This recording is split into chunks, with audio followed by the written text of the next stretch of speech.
आपका स्वागत है आपके अपने YouTube channel BEd point to point education में। फ्रेंड्स, आज हम लोग बीएड कोर्स 3 का क्वेश्चन पेपर देखेंगे जिसका नाम है लर्निंग एंड टीचिंग। ये 2018 का क्वेश्चन पेपर है। ये क्वेश्चन पेपर भी टोटल 100 मार्क्स का है, जिसमें कि 18 मार्क्स आपका रिटन एग्ज़ाम है और 20 मार्क्स आपका कॉलेज में होगा, वाइवा होगा 20 मार्क्स का।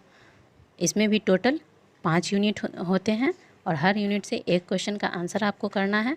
मतलब कि हर यूनिट में 2 क्वेश्चन दिया होगा। टोटल गिवन क्वेश्चन 10 है। आपको हर यूनिट से एक एक क्वेश्चन। और हाँ फ्रेंड्स, मैं हर बार आपसे यही कर रही हूँ कि आप जब भी एग्ज़ाम देने जाएं तो क्वेश्चन पेपर के स्टार्टिंग में जो इंस्ट्रक्शन दिया होता है उसको एक बार ज़रूर पढ़ लें कि उस पर क्या लिखा हुआ है। ज़रूरी नहीं है कि हमेशा एक ही तरह का इंस्ट्रक्शन हो, इसलिए आप वो इंस्ट्रक्शन ज़रूर पढ़ें, उसके बाद ही आंसर करें। तो आइए अब हम स्टार्ट करते हैं यूनिट फर्स्ट का question number 1। Critically analyse the theory of behaviourism in the context of learning. What can be it's implication at present time. अर्थात अधिगम से संबंधित व्यवहारवादी सिद्धांत का आलोचनात्मक विश्लेषण करें। वर्तमान समय में इस सिद्धांत की क्या उपयोगिता हो सकती है। Next question number 2। Explain any one theory of learning excluding behaviourism. Also discuss it's implication in classroom teaching with at least 2 examples. Hindi में है, व्यवहारवाद के अलावा अधिगम से संबंधित किसी एक सिद्धांत का उल्लेख करते हुए कक्षा शिक्षण में उसके अनुप्रयोग के कम से कम 2 उदाहरण प्रस्तुत करें। फ्रेंड्स, मैं हर क्वेश्चन को हिंदी और इंग्लिश दोनों में ही दिया हुआ है क्वेश्चन, और मैं दोनों ही में पढ़ रही हूँ ताकि आप लोगों को समझने में प्रॉब्लम नहीं हो। क्योंकि कितनी बार एग्ज़ाम में हुआ है कि हिंदी का क्वेश्चन नहीं समझ में आता है, वो इंग्लिश में पढ़ के समझ में आ जाता है। इसलिए आप लोग जब भी एग्ज़ामिनेशन हॉल में हो तो हिंदी और इंग्लिश दोनों क्वेश्चन को देख लिया कीजिए। इसीलिए मैं यहाँ दोनों ही बोल रही हूँ। अब नेक्स्ट यूनिट, सेकेंड यूनिट का question number 3। Discuss the major factors which affect the process of child learning. बच्चों के अधिगम को प्रभावित करने वाले प्रमुख कारकों की चर्चा करें। Next question 4th।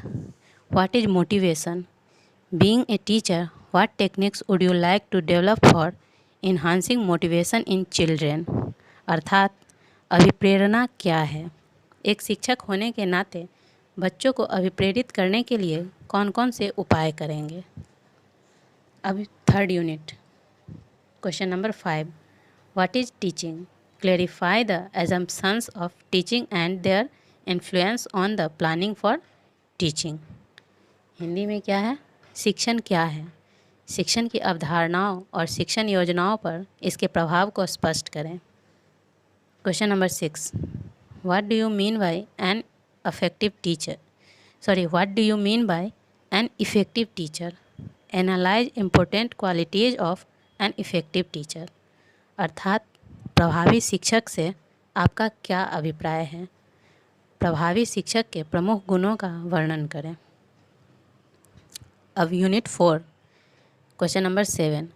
Analyse the factors affecting the process of classroom teaching. कक्षा शिक्षण की प्रक्रिया को प्रभावित करने वाले कारकों का विश्लेषण करें। Question number 8। What should be taken into concern while planning classroom teaching and why. कक्षा में शिक्षण की योजना बनाने के दौरान किन किन बातों का विशेष ध्यान रखना चाहिए और क्यों। अब last unit number 5 and question number 9।